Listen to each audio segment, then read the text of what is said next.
Olá, muito bem-vinda, muito bem-vindo à oficina, workshop A Poética da Luz no Teatro para Infância e Juventude. Eu sou Heron Vilar, iluminador e diretor de teatro, entre outras coisas. E para mim é um prazer, uma honra estar aqui e agradecer desde já o convite de Edivane Batista e Rui Aguiar, para poder, de certa forma, contribuir com esse festival tão importante para a cidade, para o estado de Pernambuco, que retrata, alimenta, incentiva e fomenta o teatro para a infância e juventude tão necessários para a nossa vida e para a nossa formação estética. Bom, vou começar me apresentando um pouco, falando da minha trajetória como iluminador. Eu comecei há muitos anos atrás, há 26 anos eu vivo única e exclusivamente de teatro. E comecei num curso de teatro no Sesc, em Santo Amaro. E desde os primeiros contatos que eu tive com o teatro, eu percebi que a iluminação me chamava bastante atenção. Era um dos elementos que mais me cativava, era de ver como aquela magia se estabelecia a partir da luz, dos elementos visuais, da combinação de cenário, luz, figurino, interpretação, tudo aquilo. Mas a luz em especial me chamava a atenção. Então, ainda como estudante, eu tive o privilégio de ser convidado para operar a luz de um grupo de teatro de bonecos de Olinda chamado Mamulengo Sorriso, que faz parte da minha trajetória. Eu passei 7 anos nesse grupo, viajando vários países do mundo, viajando no Brasil inteiro, aprendendo uma escola estética, não apenas da luz, mas da encenação, da dramaturgia, voltada para o teatro de bonecos e o teatro de forma animada. Então, meu primeiro contato com a luz foi através desse convite, e lá eu criei outras luzes, eu fiz assistência de direção para o Fernando Augusto em outros momentos, eu produzi alguns espetáculos junto com o grupo, então foi muito importante para mim esse momento. E já na vida profissional, o primeiro espetáculo que eu dirigi foi o terceiro dia do Grupo Engenho de Teatro, em parceria com o Alexandre Souto Maior. E eu também fiz a luz nesse espetáculo, que era um desafio, por ser um espetáculo muito poético, inspirado na obra de Guimarães Rosa. Isso me trouxe uma possibilidade de experimentação poética muito grande. E quase que na mesma época, a Compassos de Companhia de Danças me convidou para fazer a luz do espetáculo Contrastes, através de Raimundo Branco, seu diretor e produtor. Eu encarei esse desafio e ele se permitiu convidar um neófito iniciante, né, para fazê-lo. E foi uma parceria muito interessante e de lá para cá eu fiz vários espetáculos com eles. Estamos juntos há mais de 20 e tantos anos. Então, é interessante observar que na minha trajetória, a poesia, a começar por Guimarães Rosa, Manuel de Barros, que depois entrou como uma fonte de pesquisa também, ela está muito presente. É, e o teatro infantil, o teatro para infância e juventude, também tem me acompanhado muito fortemente, desde a faculdade, desde a universidade, onde eu fazia artes cênicas, e entrei no projeto Pátio da Fantasia, de Marco Camarote e Kalina de Paula. E aí eu pude experimentar, estudar, conhecer esse universo infantil mais a fundo, mais de perto, pela experiência de Marco, pela condução de Marco. E coincidentemente eu estava sendo pai nesse período pela primeira vez. E eu costumo dizer que, graças a Marcos, eu fiz um curso de pai, ao mesmo tempo que fazia um curso de artista, né? Me sensibilizava como artista para o universo da criança, que é muito peculiar, que é muito específico e que muitas vezes não é respeitado. Então, nesse contato com o Mamulengo Sorriso, os espetáculos do Mamulengo não eram apenas para criança, não eram necessariamente para criança, mas trazia a ludicidade e a poética do teatro de bonecos, né? Isso é muito importante, porque é bem específico e bem diferente do teatro feito para humanos e com humanos. Mas foi Luzia no Caminho das Águas, um outro espetáculo do Grupo Engenho de Teatro, também escrito por Alexandre Souto Maior, que eu experimentei pela primeira vez criar uma luz para o teatro de infância e juventude. E foi uma descoberta incrível, que eu comecei a entender como é que poderia traduzir a poesia do texto, da encenação, que eu também dirigi junto com o Alexandre, para a luz. O espetáculo conta a história de uma menina que sai do interior e do seu mundo, e vai buscar água para sua Margarida que está morrendo, e ela encontra nesse caminho, nessa trajetória, é, várias dificuldades e enfrentamentos, superações, tal qual a Jornada do Herói propõe. mas ao mesmo tempo era encantador de desenhar essa luz pensando nessa trajetória poética. Isso foi uma das coisas que eu percebi já da especificidade dessa luz para o teatro para a infância e juventude. E outra experiência muito interessante com esse universo é o espetáculo de Íris ao Arco-Íris, que Jorge de Paula escreveu e dirigiu, e eu fui convidado também para fazer a luz. Que a gente tinha que lidar com elementos do imaginário, elementos... o espetáculo era feito tanto para o público em geral, mas especificamente para os surdos, que é um desdobramento do projeto Pacto da Fantasia lá, anteriormente idealizado por Marco. Então o espetáculo não tinha uma palavra, e essa tradução era através muito fortemente de imagem, né? De imagem, movimento. E mais uma vez a luz foi um elemento muito forte, muito importante nessa condução dialética até desse espetáculo.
O que a gente vai vivenciar aqui nessa oficina, nesses 5 encontros, é uma possibilidade de troca de experiências, né, de compartilhamentos, e eu não queria ser o dono absoluto dessa condução. Então, para isso, eu tomei a liberdade de convidar alguns amigos e amigas para compartilhar conosco a sua experiência também, conversar especificamente sobre alguns elementos do teatro de bonecos, do teatro para a infância e juventude, da dramaturgia.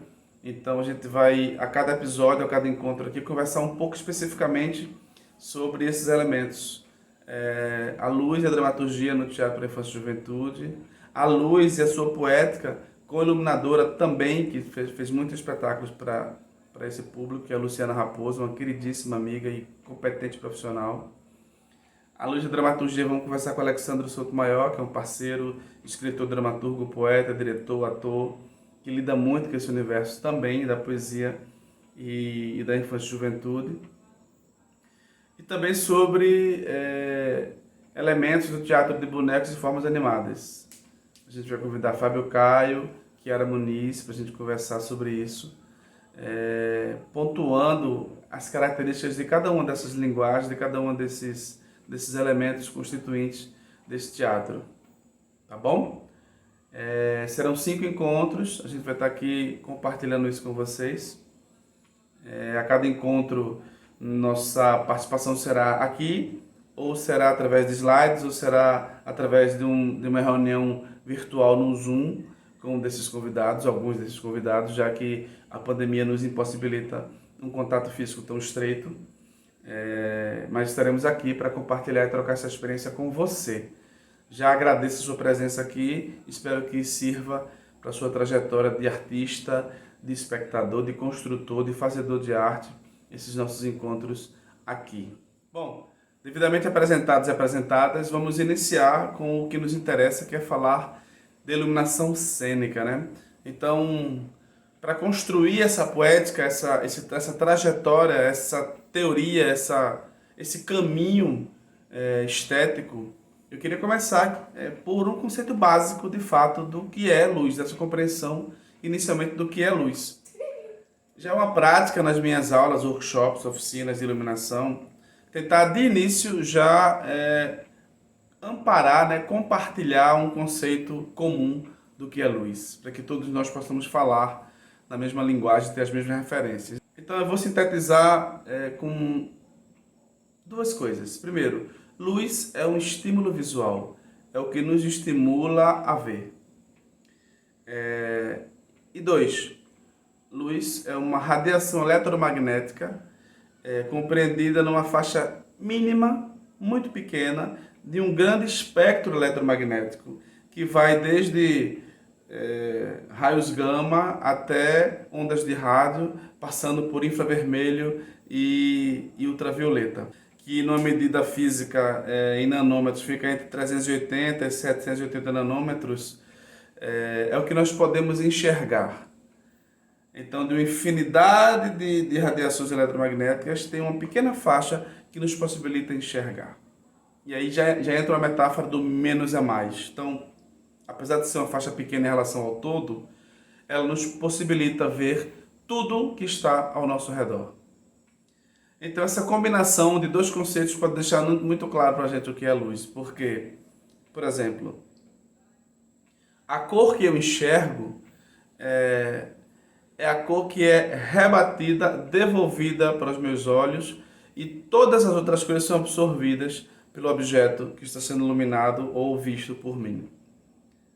Para não nos aprofundarmos tanto agora na teoria de cor-luz, por exemplo, essa faixa que nós falamos, ela compreende do vermelho ao azul. E tudo que está compreendido nessa variação, com o verde ali no meio, que é o sistema de cor-luz, Red, Green, Blue, RGB, a combinação gradativa dessas cores vai me dando uma variação enorme de cores e nós podemos distinguir, pelo menos teoricamente, 256 cores. Imagina o arco-íris, que achávamos que tinha 7 cores, compreendemos agora que ele pode nos proporcionar uma variação de matizes de 256 cores. Então, a junção de todas essas cores dá o branco, a ausência de todas essas cores dá o negro, né? Dá o blackout, dá o escuro. Então, a partir do conhecimento dessas especificações, dessas características, a gente pode ir somando elementos técnicos para usá-los em função de elementos estéticos. Por exemplo, eu falei aqui que a luz rebate e volta para nós, né? Então vamos pensar o conceito de reflexão, que o exemplo mais claro é o espelho. Então, quando a gente incide um raio luminoso sobre o espelho, ele volta num ângulo simétrico para nós. O mesmo acontece com objetos também opacos. Então, quando eu incido a luz toda no objeto azul, ele vai absorver as outras frequências e devolve para o meu olho a frequência do azul. E é por isso que eu consigo enxergar o azul. Por exemplo, esse princípio de reflexão é importante no deserto. As pessoas que moram em altas temperaturas utilizam o branco porque ele reflete, ele rebate e ele não absorve o calor. Ao contrário que o preto vai absorver toda a luz e vai acumular calor, percebe? Então, um estímulo físico aí também é importante nessa distinção.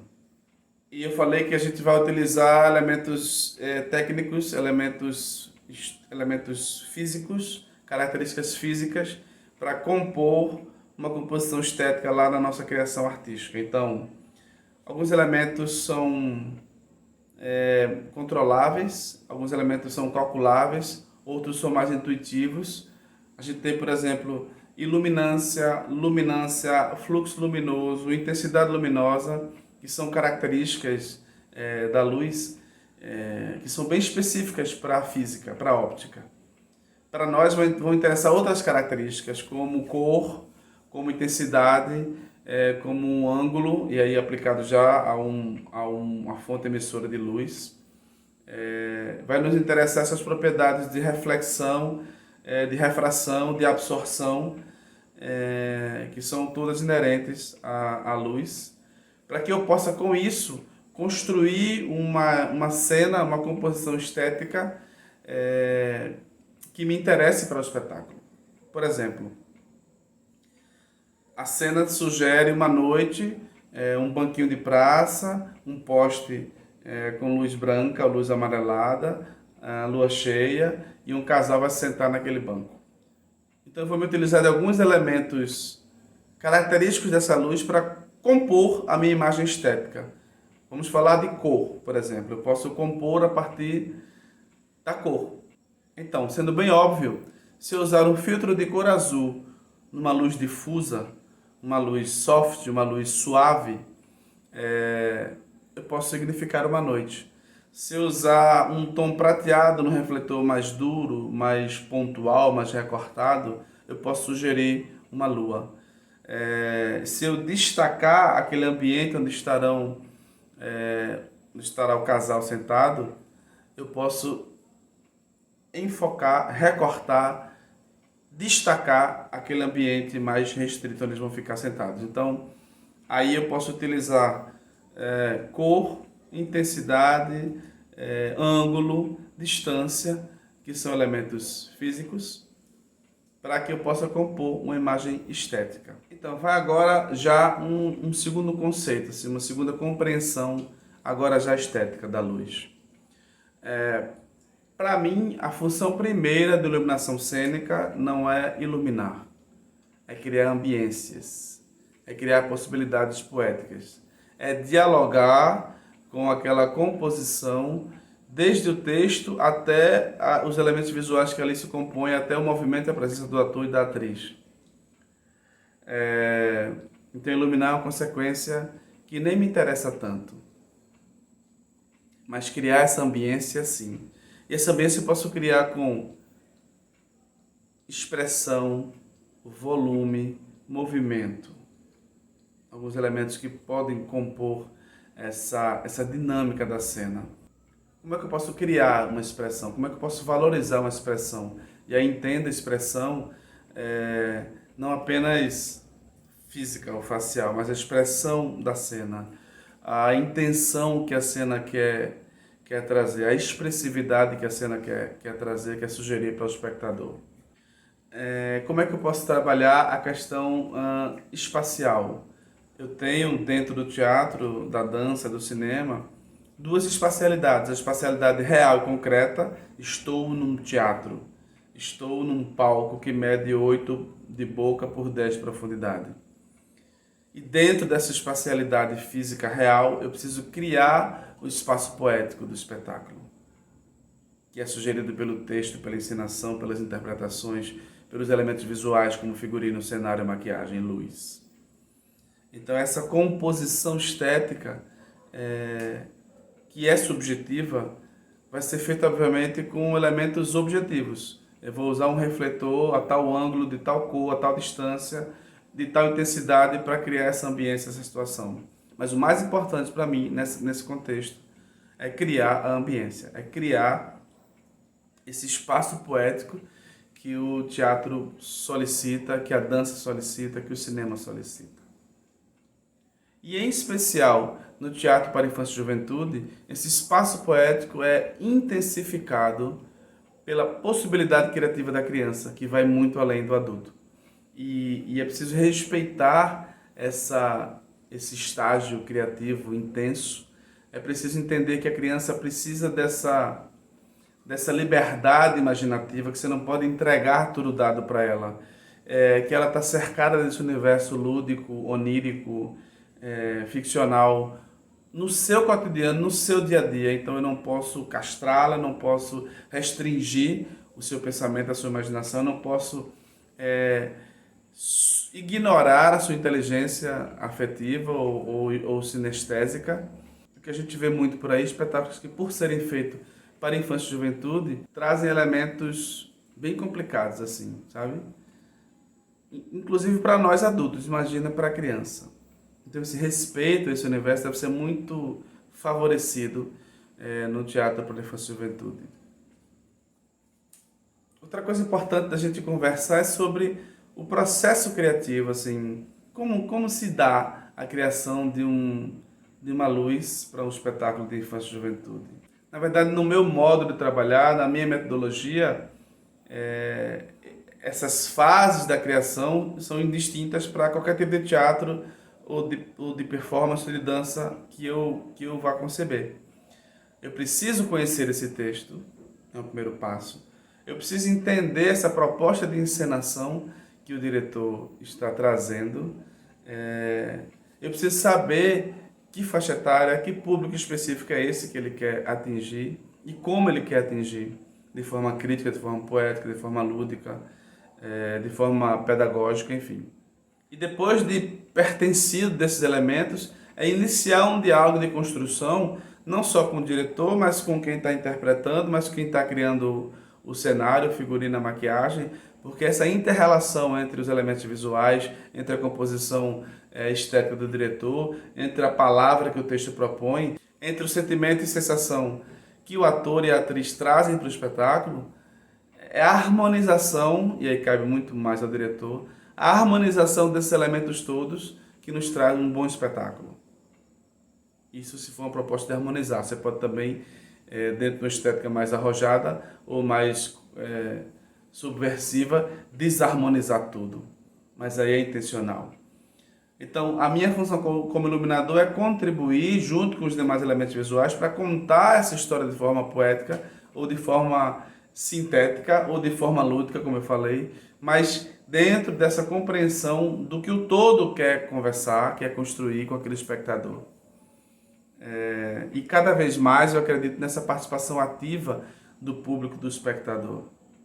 E sobretudo da criança. A criança é muito sincera, é muito espontânea e é muito inquieta. Então não cabe a nós prendê-la numa cadeira e deixar que isso pareça uma coisa normal. Então eu acho que quanto mais possibilidade interativa de construção, e a luz pode ser um elemento condutor dessa trajetória, melhor para nós que fazemos e tanto para eles que assistem e que participam e que interagem. Então, em síntese, nessa metodologia de trabalho, eu busco entender esse texto, estreitar esse diálogo com o encenador, para que entender sua proposta, sua concepção, e dialogar com os demais elementos da cena. Só a partir daí que eu começo a construir, a pensar nessa poética da luz, sabe? Como é que eu vou estabelecer os ambientes, as ambiências, as situações, as trocas, se é lenta, se é rápido, se é fade, se é fusão, se tem blackout, se não tem, se eu vou pontuar mais com mais cores ou menos cores. Então tudo isso vai sendo construído a partir desse diálogo. Eu vou tentar exemplificar aqui uma situação para que a gente esclareça melhor tudo isso que eu falei.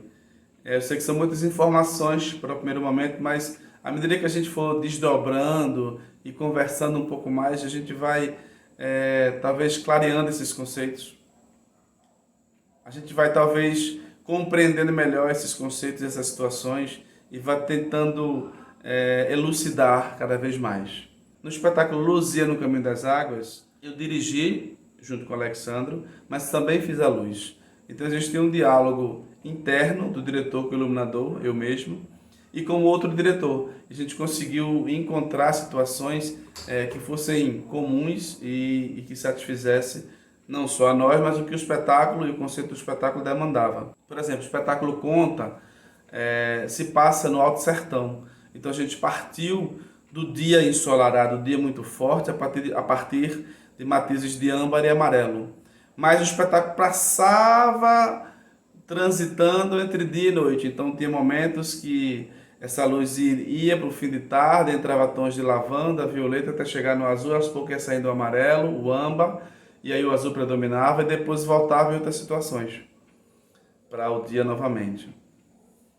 E em outro momento entrava já no universo mais onírico, onde tinha um jabuti, aí entravam tons de verdes, que significava o rio, enfim.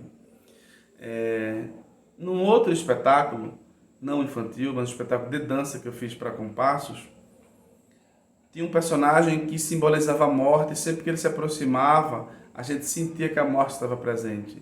E lendo aquele texto, vendo aqueles ensaios, eu entendi que a morte para mim era verde musgo.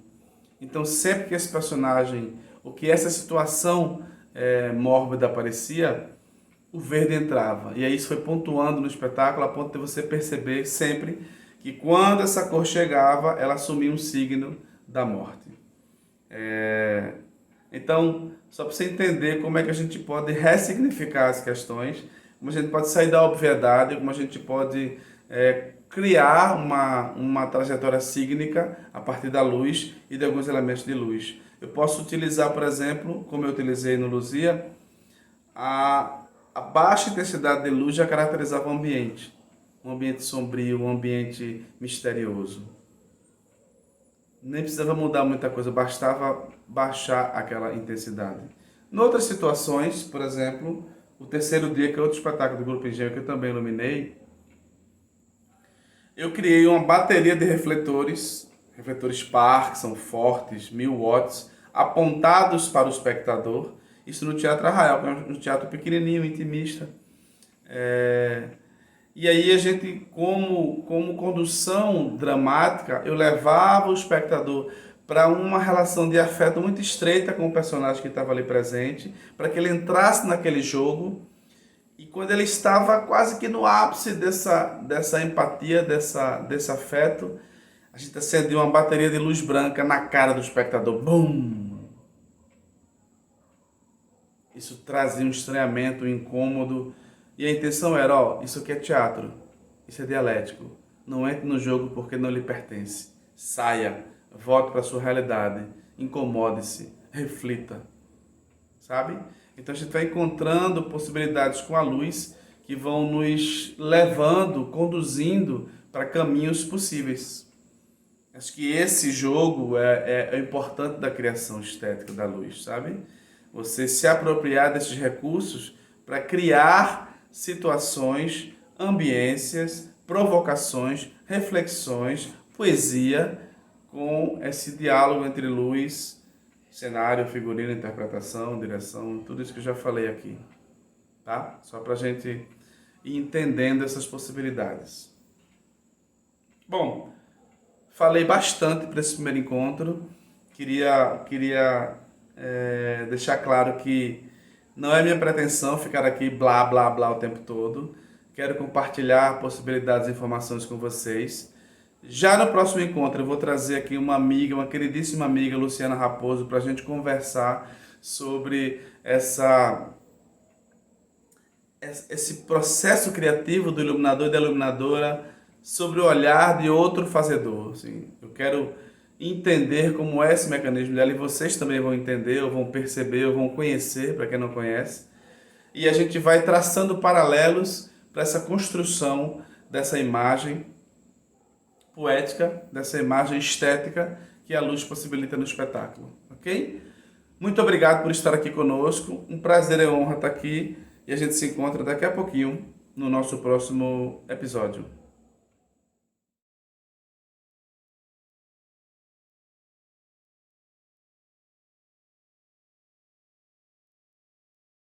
Pois bem, vamos começar aqui com alguns conceitos básicos, né? Nada muito complexo, porque a ideia aqui não é sairmos especialistas em física, mas conhecer um pouco desse funcionamento, dessa natureza da luz. Então, como eu disse, a luz é uma radiação eletromagnética capaz de provocar o estímulo visual. É o agente físico provocador desse estímulo, né? Então, a luz é a parte visível muito pequena em um espectro eletromagnético. Então, a gente só consegue enxergar por conta da existência da luz. Mas, o que é esse espectro eletromagnético? é um conjunto de radiações emitidas pelo Sol. O Sol é a nossa grande referência natural nesses estudos de física, de óptica. Estas radiações podem ser reproduzidas por outras fontes, como velas, lâmpadas, que é o que a gente tenta fazer na reprodução mecânica da luz, né? No teatro, a gente tenta criar, com os equipamentos, com os refletores, situações que se assemelham, ou que reproduzem, ou que tentam se aproximar dessa possibilidade de estética, né? Da luz a partir da referência do Sol. Principalmente o cinema faz isso de forma muito diretamente. Bom, esse aqui é o nosso espectro eletromagnético. Perceba que a partir da emissão da luz do Sol, temos desde ondas de rádio até os raios gama, né? E passa por micro-ondas, infravermelho, ultravioleta, raio-x. E naquela faixa central, entre 380 e 780 nanômetros, a gente tem o espectro da luz visível. Uma coisa importante se você perceber essa gradação de cores, que vai do azul, né, do ultravioleta passando para o azul, até o vermelho passando para o infravermelho,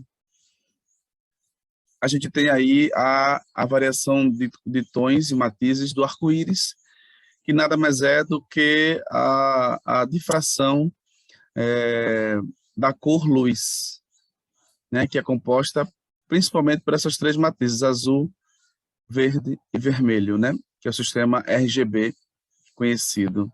Bom, outra coisa importante de perceber são as fontes luminosas, né? A gente falou da questão do Sol como o grande emissor, mas temos alguns tipos de fontes luminosas, né? Fonte é todo o corpo capaz de enviar luz ao espaço que o cerca, seja de forma direta ou indireta. Por exemplo, o Sol, a lâmpada, a Lua, uma folha de papel pode ser uma fonte luminosa, um objeto pode ser uma fonte luminosa. Podemos classificá-las em primárias, são aquelas que emitem a luz própria, e a gente tem alguns exemplos aqui, né? Sol, lâmpada incandescente acesa, vela acesa. Essas fontes primárias podem ser incandescentes, pois emitem luz em altas temperaturas, como uma lâmpada incandescente, por exemplo, que a gente está acostumado a ver com aquele filamento. Luminescentes, porque emitem luz mesmo em baixas temperaturas. As luminescentes podem ser fluorescentes, precisam de um agente, de uma causa excitadora. Na lâmpada fluorescente, por exemplo, é um gás que provoca isso. E fosforescente continua emitindo luz após encerrada a causa excitadora. Temos também as fontes secundárias. Essas devolvem ao espaço ao seu redor a luz vinda de uma fonte primária. O principal exemplo da fonte secundária é a Lua. A Lua não tem luz própria, mas conseguimos ver o seu brilho, a sua luz, porque chega até nós o rebatimento de uma luz que vem de outra fonte maior, primária. Uma folha de papel que recebe a luz de uma lâmpada apagada que recebe a luz de outra lâmpada, ou qualquer corpo que não emite luz própria, mas que reflete essa luz para outro objeto. Essas são as fontes secundárias. Mas já algumas propriedades da luz vão nos interessar profundamente. Por exemplo, a propriedade de refração. Você já observou, a gente usa muito o exemplo de um lápis ou uma régua colocada uma parte dela dentro de um copo cheio d'água. Você percebe ali a refração, o desvio da direção do objeto, da imagem, né? Então, é exatamente isso. A refração é a mudança de meio, né? Se dá através da mudança de meio, por exemplo, o ar e a água, que vai alterar a direção do feixe luminoso. Vai alterar também a velocidade que a luz percorre, né, de um meio para outro. Altera também o comprimento de onda, muda significativamente. Entretanto, não altera a frequência, porque a frequência não depende da relação com o meio, mas depende da fonte que emite a luz. Então, aqui para ilustrar muito claramente, temos um raio incidente, né, que parte de uma fonte luminosa, então, que é o ar, né, no meio aéreo. Quando ele toca a superfície, se você observar a direção original, ele deveria seguir, né, seguindo a mesma direção, mas ele desvia sutilmente, formando um outro ângulo. Isso se dá por conta do princípio da refração.